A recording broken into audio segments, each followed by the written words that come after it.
Hello बच्चों, मैं सुनीता पांडे शुक्ला। मैं triple MA BEd TET CTET qualified आप सभी बच्चों का हृदय से अभिनंदन करती हूँ। आज हम लोग पढ़ने जा रहे हैं NCERT पुस्तक का क्लास 8th का पहला चैप्टर, जिसका नाम है सुभाषितानि। बहुत अच्छा सुभाषितानि आपको हर क्लास में मिलता है। ये बहुत अच्छा चैप्टर होता है। ये जिसका अर्थ समझिए सुभाषितानि का। सु मतलब सुंदर या मधुर, भाषित मतलब वचन, सुंदर वचन जो मतलब हमको जो सीख देता हो, ऐसे सुंदर वचन सुभाषितानि का अर्थ हुआ। अब ये सुभाषितानि जो है, ये इसमें जो है सारे श्लोक अलग अलग जगहों से लिए जाते हैं। जैसे कि इसमें लिया गया हुआ है, सूक्ति मंजरी से लिया गया है। देखो यहाँ लिखा हुआ है कुछ अलग से, सूक्ति मंजरी, नीति शतक, मनुस्मृति, शिशुपाल वध, पंचतंत्र आदि रोचक और विचार परक श्लोकों को संग्रहित किया गया है। मतलब इन सबको यहाँ से, इन सब जगहों से लिया गया है। ठीक है, अब ये सब जो है ना लिया गया, तो अब इसको समझना है आपको। और एक चीज़ और सुभाषितानि में जो आपको बताया जा रहा है, उनको आप सुनिए, समझिए, साथ साथ में अपने जीवन में भी उनको उतारने का प्रयास करिए। ठीक है, क्योंकि ये हमको विद्यार्थी जीवन को खासकर ये जागरूक करने का कार्य करता है। सुंदर वचन सुभाषितानि। ठीक, देखिए पहला बहुत अच्छा श्लोक है, हालांकि सभी एक से बढ़कर एक आपको मिलेंगे। गुणा गुणेषु गुणा भवन्ति, ते निर्गुणं प्राप्य भवन्ति दोषा, सुस्वादु तोयाः प्रभवन्ति नद्याः, समुद्रम् आसाद्य भवन्त्यपेया। ठीक है, अब थोड़ा सा इनकी कुछ शब्दों की, कुछ वर्डों की मीनिंग समझ लो। गुणा मतलब गुण, जैसे क्वालिटी होती है ना, तो वो गुण। भवन्ति होते हैं, निर्गुणम मतलब निर्गुण को, दोषा अवगुण, प्रभवन्ति मतलब निकलती है या उत्पन्न होती है, और नद्या मतलब नदी, गुणेश मतलब गुणगेश मतलब होता है गुणियों में। ठीक है, और प्राप्य मतलब होता है प्राप्त करके। सुस्वादु तोयाः मतलब होता है, सुस्वादु तोयाः का होता है, ये देखो लिखा हुआ है, इसका होता है स्वादिष्ट जल, यानी कि नदी का स्वादिष्ट जल। असाध्य मतलब होता है पहुँचकर। समुद्रम समुद्र को, अपेया बिना पीने योग्य। ठीक, इसका अर्थ समझ चुके हो। अब देखो इसको मीनिंग्स, इसको टुकड़ों में मैंने बताया इसकी क्या मीनिंग होती है। अब इसको देखिए ध्यान से। पहली लाइन है, गुणगेषु गुणा भवन्ति। गुणवान व्यक्तियों में गुण ही होती है, मतलब उन जो गुणवान व्यक्ति होते हैं उनमें क्वालिटी ही होती है। और ते निर्गुणम प्राप्य भवन्ति दोषा, और वो जो है, जो गुणवान व्यक्ति में तो गुण ही होते हैं, वे गुणहीन व्यक्ति में को जब प्राप्त होते हैं तो वो क्या बन जाते हैं? दोष। जब कोई बात, कोई चीज़ गुणवान व्यक्ति के मतलब विद्वान व्यक्ति के हाथ में होती है तो वो चीज़ क्या होती है? गुण, यानी क्वालिटी बन जाती है। लेकिन वही सेम चीज़ निर्गुण व्यक्ति के हाथ में चली जाती है तो वही सेम चीज़ क्या बन जाती है? दोष हो जाती है, यानी कि वो बुराइयों का भंडार हो जाती है। जैसे कैसे? सुस्वादु तोयाः प्रभवन्ति नद्याः। जब नदी का उत्पन्न होती है, नदी जब ऊपर से हिमालय से निकलती है, उद्गम होती है, तब जब वो नदी ऊपर से आती है और जन संपर्क में आती है तो वो क्या देती है? स्वादिष्ट और पीने योग्य स्वच्छ मीठा जल। नदी का जल ही हम लोग पीते हैं ना, सब किसी भी माध्यम से हम लोगों के घरों में आता है तो नदी का जल ही तो होता है। तो वो जो है हमको क्या देता है? स्वादिष्ट पीने योग्य जल देता है। लेकिन वही जल अगर जब वो बहता हुआ समुद्र में पहुंच जाता है, समुद्र में मिल जाता है, तब वो अपनी अच्छाई को त्याग देता है, क्योंकि वो समुद्र का खारापन ले लेता है, क्योंकि वो समुद्र का जल बन जाता है। समझ में आ रहा है क्या कहना चाह रहे हैं? जब कोई भी अच्छाई एक अच्छे व्यक्ति के हाथ में होती है, कोई भी गुण, कोई भी बात, तो वो अच्छाई के कहलाने योग्य रहती है। लेकिन जब वही अच्छाई किसी बुरे व्यक्ति के हाथ में आ जाती है, तो वो अपनी तरीके से उसको प्रस्तुत करने लगता है, वो अपना ज्ञान ज़्यादा बांटने लग जाता है, दूसरे को ज्ञान नहीं लेता है। तो क्या हो जाता है, वो अच्छाई भी बुराई में बदल जाती है। जिस प्रकार जब नदी का उद्गम होता है और जनसंपर्क में जब तक आती है ये सारी चीज़ें, तो ऐसे सारे प्रोसेस में वो नदी का जल पीने योग्य, स्वच्छ और मीठा होता है। लेकिन जब वो अंत में समुद्र में मिल जाती है, समुद्र के जल में मिल जाती है, तो वही मीठा जल अपनी अच्छाई को त्याग कर खारापन ले लेती है, यानी कि वो भी खारी हो जाती है, यानी नमकीन हो जाती है, यानी पीने योग्य नहीं रह जाती है, यानी वो अपनी अच्छाई को त्याग चुकी होती है। समझ में आया? एक लाइन में ज़रा समझ लो। जो गुणवान व्यक्ति में गुण ही रहता है, मतलब अच्छा ही रहती है, लेकिन जब वो गुणहीन व्यक्ति में चली जाती है तो वो दोष बन जाती है, यानी बुराई बन जाती है। जिस प्रकार नदियाँ स्वादिष्ट जल से युक्त होती हैं, उसमें स्वादिष्ट जल नदियों में रहता है, लेकिन जब वो समुद्र में मिलती हैं तब वो पीने योग्य नहीं रह जाती हैं। समझ में आ गया? अब देखिए नेक्स्ट, दूसरा है साहित्य संगीत कला विहीन साक्षात पशु पुच्छ विषाणहीना तृणम न खाद्यम जीवमाना तद्भागधेयम परमम पशुनाम। बहुत अच्छा है, खास कर ये विद्यार्थियों के लिए है, ये पूरा बहुत अच्छा समझने के लिए है। आपको अपनी लाइफ में इसको उतारना चाहिए और मेरे हिसाब से बहुत ध्यान से सुनिए, समझिए और उतारिए भी लाइफ में। इसके कुछ मीनिंग पहले समझ लो। देखो, विहीन मतलब क्या है? विहीन मतलब होता है रहित, यानी कि विदाउट। और पशु मतलब जानवर होता ही है। विषाण मतलब होता है सींग, ये विषाण है ना, विषाण, तो विषाण मतलब सींग। तृणम मतलब होता है घास। अपि मतलब भी। भागधेयम मतलब होता है भाग्य। पशु नाम मतलब पशुओं का। साहित्य मतलब होता है ज्ञान, जिसे लिटरेचर, साहित्य मतलब ज्ञान, जो पढ़ाई लिखाई संबंधी। साक्षात मतलब वास्तव में। पुच्छ मतलब पूंछ। हीन मतलब बिना या रहित। खादन मतलब खाता हुआ।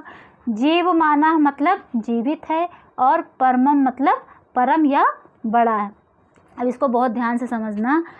जो साहित्य संगीत कला कौशल से जिस व्यक्ति में नहीं है, जो इन कौशलों से विहीन है, यानी कि जो पढ़ाई लिखाई नहीं करना चाहता, संगीत का ज्ञान नहीं है और कोई एक क्रिएटिव माइंड नहीं है, किसी प्रकार से कुछ अच्छा नहीं करना चाहता, बस अपनी लाइफ को एक ही चीज़ में दबा के रख लेता है, ऐसे लोग वो कैसे होते हैं? बिना पूंछ और सींग के पशु के समान, उससे ज़्यादा कुछ नहीं। हाँ, उनमें एक क्वालिटी ज़रूर होती है। वो क्या क्वालिटी होती है? वो घास नहीं खाते हैं और उसमें एक ये क्वालिटी होती है, और साथ में उनके सींग नहीं निकली होती है, और तीसरी उनमें पूंछ नहीं होती है। तो ऐसे जो विद्यार्थी होते हैं, ऐसे जो लोग होते हैं, विद्यार्थी के ऐसे सभी लोग उस पशु के समान हैं और उससे ज़्यादा कुछ नहीं है। हाँ, एक चीज़ और, उन पशुओं को इतना सौभाग्य मिल गया है कि उनके पास पूंछ और सींग नहीं है और घास नहीं खाना पड़ रहा है। वो स्वादिष्ट भोजन कर रहे हैं और तान से रह रहे हैं, शान से, और ना पढ़ रहे हैं, ना लिख रहे हैं, और ना ही कोई अच्छा उनके अंदर गुण है। ठीक, एक लाइन में इसको समझो। साहित्य यानी पढ़ना लिखना, संगीत, कला कौशल यानी कि कुछ भी क्वालिटी, अच्छी क्वालिटी जो कि आप हो ये चीज़ दर्शाए, ऐसी क्वालिटी। जो चीज़, इन सब चीज़ों में जिस मनुष्य में ये सारी चीज़ें नहीं हैं, वो कैसे हैं? उसी तरह हैं जिससे कि जिसके पूँछ सींग नहीं हैं, ऐसे पशु के समान हैं और वो घास नहीं खाते हैं। बस उनका सौभाग्य इतना है, तद्भाग्य भागदेहम परमम, केवल इतना सौभाग्य है कि वो पशु इतने स्वादिष्ट भोजन करते हैं और उनके पूँछ सींग नहीं हैं और घास नहीं खाते हैं। बस इतना अंतर है और सारा कोई अंतर नहीं है पशु में और ऐसे इंसान में। अब देखिए तीसरा वाला देखिए, लुब्धस्य नश्यति यशः पुष्णस्य मैत्रिः नष्ट क्रियस्य कुलम अर्थपरस्य धर्मः विद्याफलं व्यसनिनः कृपणस्य सौख्यम राज्यं प्रमत्त सचिवस्य नरा अधिपतस्य। अब देखो यहाँ बहुत अच्छा है, पहले मीनिंग समझ लो। लुब्धस्य से मतलब हो गया लालची का, पिसुनस्य से मतलब होता है चुगलखोर का, नष्ट क्रियस्य का होता है जिसको जो काम नहीं करना चाहता। व्यसना का मतलब होता है, व्यसना का मतलब बुरी लत में फंसा हुआ। सौख्यम का हो गया सुख और कृपण का हो गया कंजूस, ठीक। और राज्यम का राज्य हो गया सचिव जो मंत्री होते हैं, ठीक है। और कोई अर्थ परस्य जो मतलब धन को इम्पोर्टेंट देते हैं, ऐसे लोग। देखो इसको ध्यान से जो लोग लालची होते हैं उनका क्या नष्ट होता है, यश नष्ट होता है। लालची लोग अपने लालच में पड़ के कभी भी कुछ गलत कर सकते हैं, ऐसी स्थिति में उनकी प्रसिद्धि यानी यश नष्ट हो जाता है। जो चुगलखोर होते हैं, मतलब कि एक व्यक्ति की बात दूसरे से, फिर दूसरे ने जब कुछ कहा तो फिर दूसरे से, फिर दूसरे पहले ने जो कहा फिर वो दूसरे से, फिर दूसरे ने जो कहा फिर पहले से, ऐसे करके जो एक दूसरे में लड़ाई लगवाते रहते हैं, ऐसे लोगों की मित्रता नष्ट हो जाती है। क्योंकि ऐसे लोगों से मित्रता करना खाली नहीं ना खतरे से। अब नष्ट क्रिया से जो लोग काम करना नहीं चाहते उनका कुल नष्ट हो जाता है, क्योंकि वो काम करना नहीं चाहते हैं और जो है घर में उसको सर्वनाश किए रहते हैं, सब खत्म किए रहते हैं, तो उनका तो कुल नष्ट हो ही जाएगा एक ना एक दिन। अब देखिए अर्थस्य धर्मः, जो अर्थ परस्य धर्मा, जो केवल पैसे को इम्पोर्टेंट देते हैं, व्यक्ति को नहीं, या फिर किसी पैसे से बढ़कर कुछ नहीं मानते, उनको पैसे पे ही सब कुछ है कि हमारे पास पैसा है तो सब है, ऐसे लोगों का क्या धर्म नष्ट हो जाता है।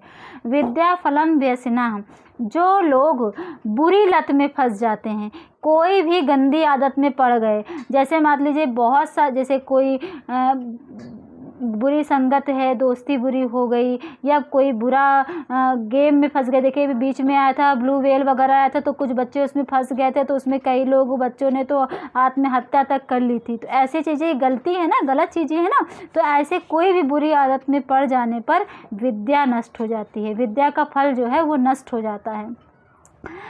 कृपणस्य सौख्यम, जो कंजूस व्यक्ति होता है वो धन का उपभोग नहीं कर पाता, न धान्य का उपयोग कर पाता है, मतलब न खा पाता है, न सुख से रह पाता है, तो कंजूस लोगों का सुख नष्ट हो जाता है।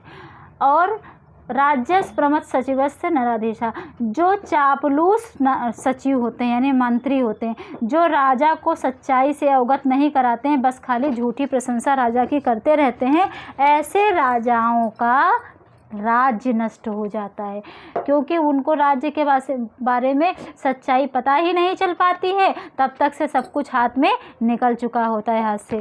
ठीक है, अब इसको एक लाइन में ध्यान से समझो। लालची व्यक्ति का यश नष्ट हो जाता है, चुगलखोर व्यक्ति की मित्रता नष्ट हो जाती है, जो कार्य नहीं करना चाहता है उस व्यक्ति का, जो काम नहीं करता या नहीं करना चाहता, ऐसे व्यक्ति का कुल नष्ट हो जाता है, जो केवल धन को ही इम्पोर्टेंट देता है और सब उसके लिए बेकार है, ऐसे लोगों का धर्म नष्ट हो जाता है।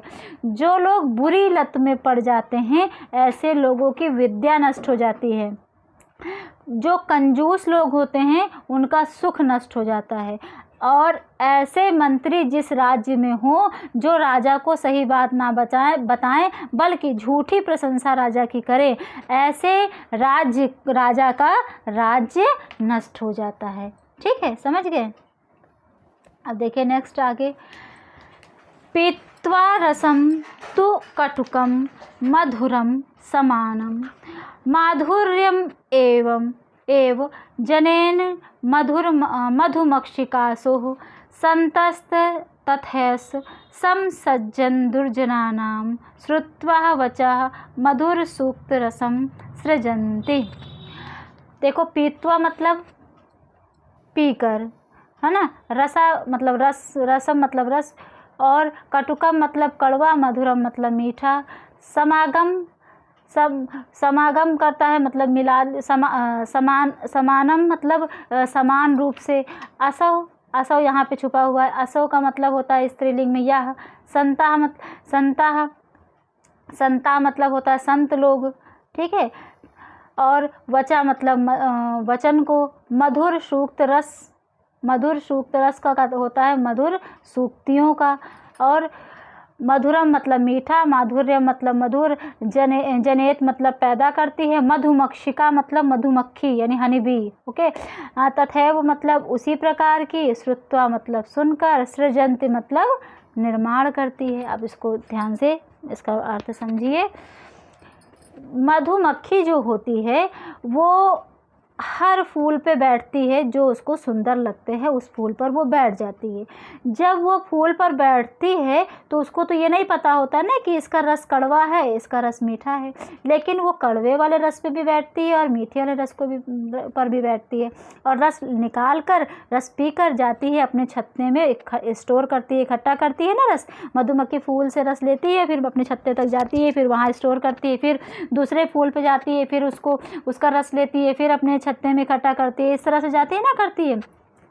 तो वो कड़वे रस को भी पान कर रही है और मीठे रस का भी पान कर रही है, लेकिन जब उसको देने की बारी आती है, यानी कि जब मधुमक्खी का जब रस, यानी कि जो शहद हम लोग पीते हैं, इस्तेमाल करते हैं खाने में और कई चीज़ों में इस्तेमाल उसका होता है, औषधियों में, दवा बनने में, कई जगह उसका बहुत अच्छा लाभदायक होता है वो स्वास्थ्य के लिए। तो जब हनी जो है शहद हम लोग इस्तेमाल करते हैं तो वो हमको मीठी ही मिलती है, कभी वो कड़वे वाले रस का स्वाद नहीं आता है।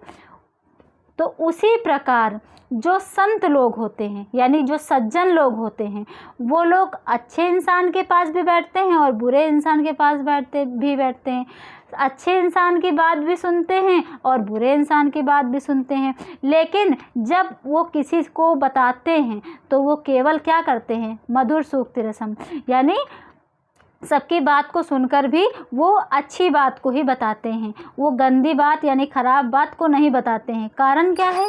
क्योंकि जिस प्रकार जो मधुमक्खी कड़वा और मीठा दोनों रस लेकर लेकिन वो देती मीठे रस को ही, उसी प्रकार संत लोग अच्छे और बुरे लोगों से सबसे मिलते हैं, सबकी अच्छे लोग तारीफ़ किए, उनका जो है उनसे बातचीत किए, उनसे ज्ञान अर्जित किए, जो बुरे लोग हैं उनको गाली भी दिए, अभद्रता से भी बात किए, लेकिन वो उनसे भी अपनी मधुर वाणी में मीठा ही बोलेंगे, चाहे वो उनसे कोई प्रशंसा करे या अथवा कोई निंदा करे, परंतु वो सबके साथ अच्छा ही व्यवहार करते हैं। उसी प्रकार मधुमक्खी ने भी ऐसे ही किया। अब एक लाइन में इसको समझ लो। जो मधुमक्खी कड़वे और मधुर रस को समान रूप से पीकर भी मधुर रस देती है, उसी प्रकार जो संत लोग होते हैं यानी सज्जन लोग होते हैं, वो सज्जन और दुर्जन दोनों लोगों की संगत को, दोनों लोगों की बातों को सुनते हैं, परंतु जब देने की बारी आती है, कि किसी से बात बोलने की बारी आती है, तो वो मधुर सूक्ति ही देते हैं, यानी मधुर वचन ही देते हैं। ठीक है, इतना समझ गए। नेक्स्ट देखिए, नेक्स्ट है विहाय पौरुषम यो हि देवम अवावलंब्यते प्रसाद सिंहवत तस्य मूर्धनि तिष्ठन्ति वायसाः। देखो इसके पहले मीनिंग समझ लो। विहाय का हो गया छोड़कर, दैवम भाग्य, अवलंब्यते मतलब सहारा लेता है, मूर्धनि मतलब होता है सिर पर, वायसा मतलब होता है कौवा, और पौरुषम मतलब पौरुष को, एव मतलब ही, प्रसाद मतलब महल, तिष्ठन्ति मतलब बैठते हैं। अब इसको समझो ध्यान से। जो व्यक्ति परिश्रम नहीं करता है, जो व्यक्ति परिश्रम नहीं करता है, केवल देव के भरोसे यानी भगवान के भरोसे बैठा रहता है, ऐसे व्यक्ति के महल पर सिंह नहीं बल्कि क्या बैठता है, कौवा ही बैठता है।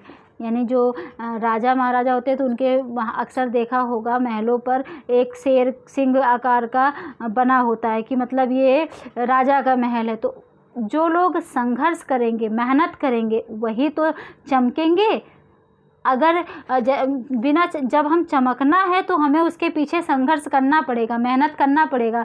भाग्य के भरोसे नहीं बैठे रहेंगे। अगर हम भाग्य के भरोसे बैठे रहे, हमारे भाग में होगा तो हमको मिलेगा, तो वो चीज़ गलत हो जाएगी। कारण क्या है कि हमारे भाग्य में होगा तो नहीं मिलेगा, हम कर्म करेंगे तो हमें वो मिलेगा। अगर हम ये सोचेंगे तो हमें सफलता मिल ही जाएगी। अन्यथा जैसे कि अकर्मक लोग जो भाग्य के भरोसे बैठते हैं, ऐसे लोग के महल पे कौवा ही नज़र आता है, सिंह नहीं। यानी उन्हें सफलता नहीं मिलती है, बल्कि वो ऐसे ही बस सपना ही देखते रह जाते हैं। ठीक, एक लाइन में समझ लो ध्यान से। जो व्यक्ति परिश्रम का त्याग करके भाग्य के भरोसे बैठते हैं, उनको सफलता नहीं बल्कि वो सपने ही देखते रह जाते हैं। उनके महल पर सिंह नहीं बल्कि कौवा ही बैठा नजर आता है। ठीक, समझ गए? हाँ, इसका देखिए, पुष्प,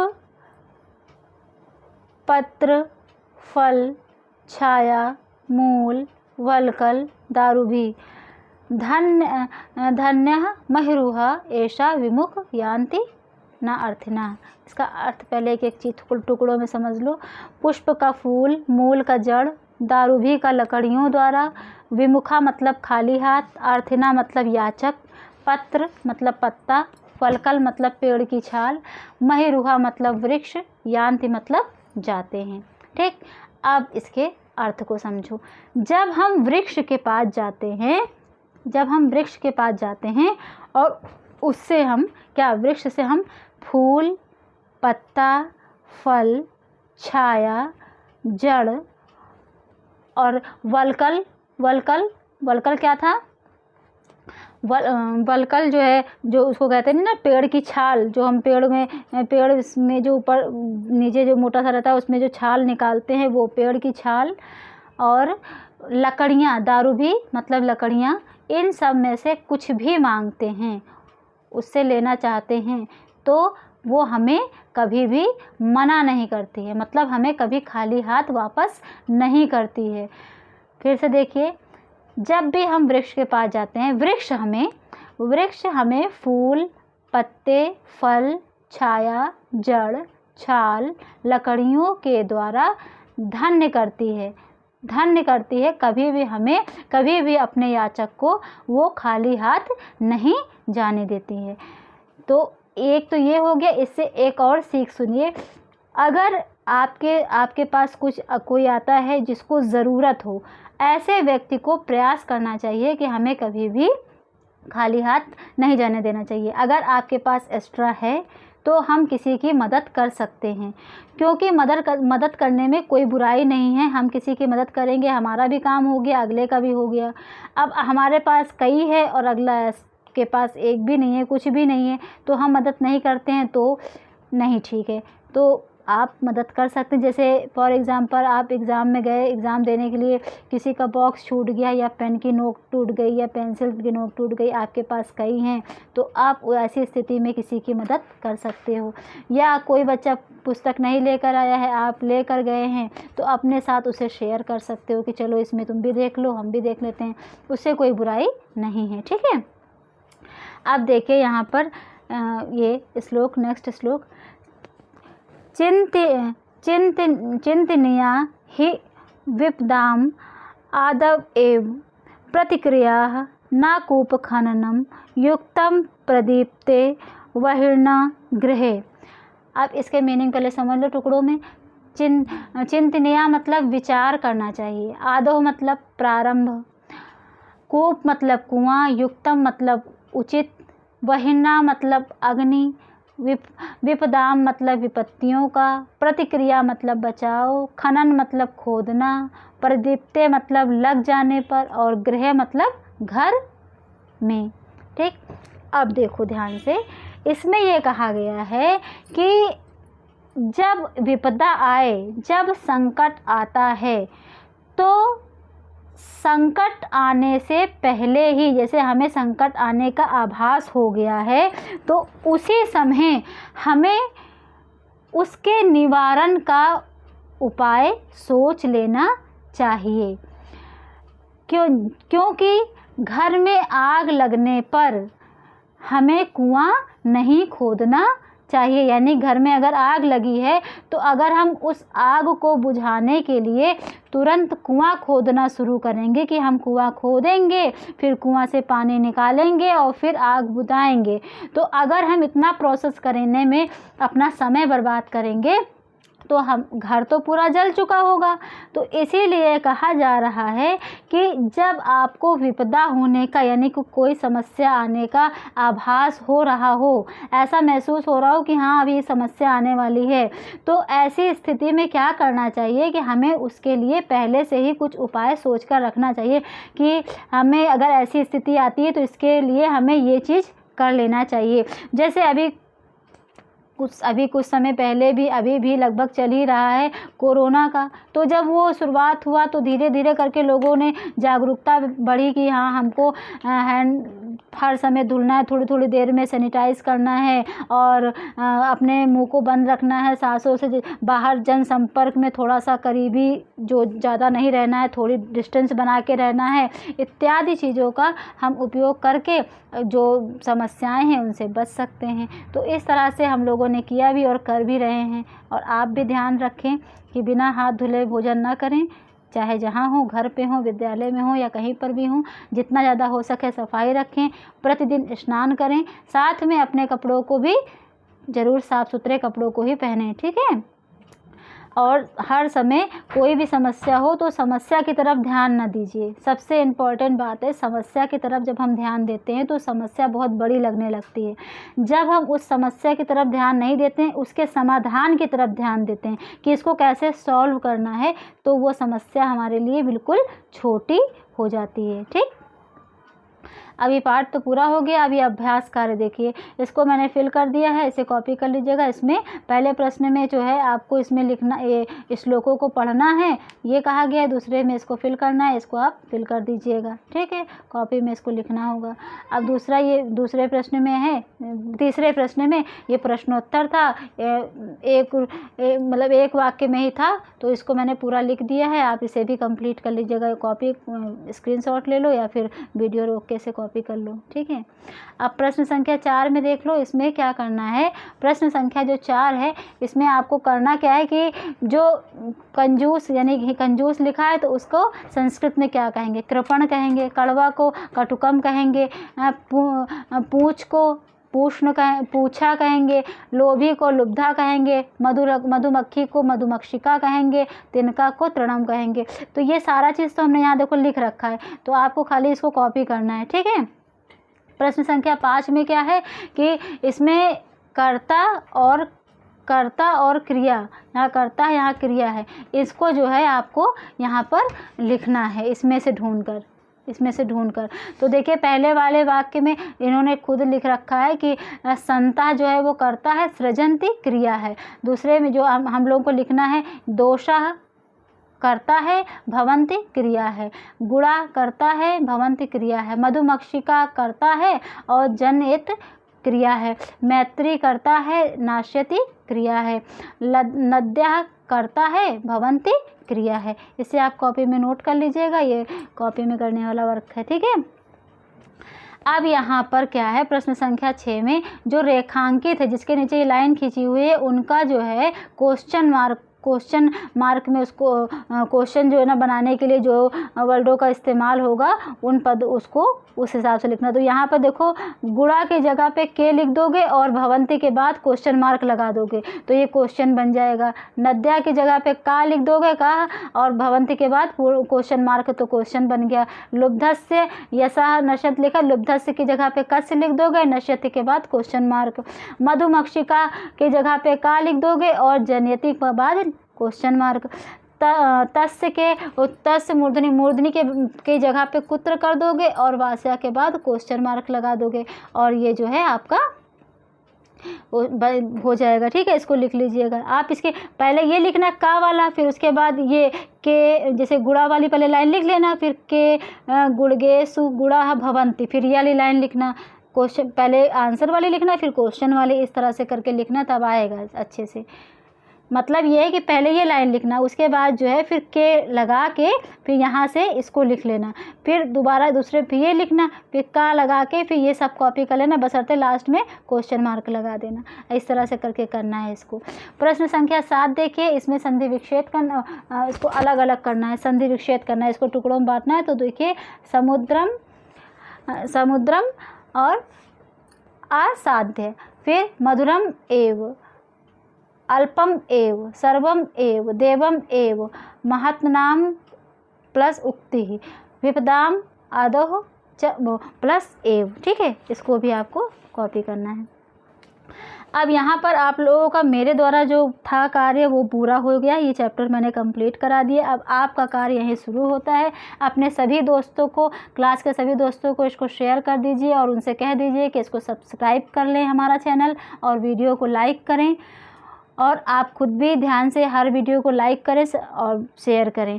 ओके बच्चों, बाय, टेक केयर। हाँ, कुछ अगर नहीं समझ में आ रहा है तो कमेंट बॉक्स में आप पूछ सकते हो। ओके बच्चों, बाय।